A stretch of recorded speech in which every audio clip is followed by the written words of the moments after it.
Et si des formes infiniment complexes cachaient une règle d'une simplicité absolue? Bienvenue dans la géométrie des fractales.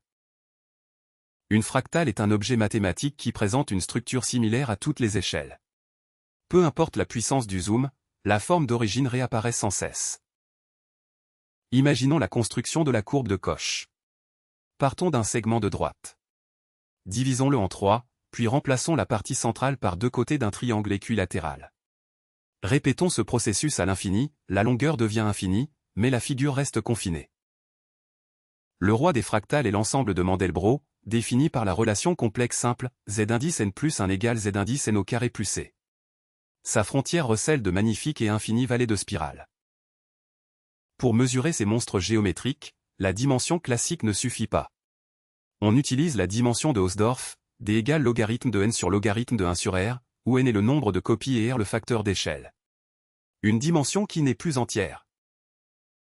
Calculons la dimension du triangle de Sierpinski. En divisant la taille par 2, le facteur d'échelle r vaut 1/2. Nous obtenons alors n égale 3 copies du triangle initial.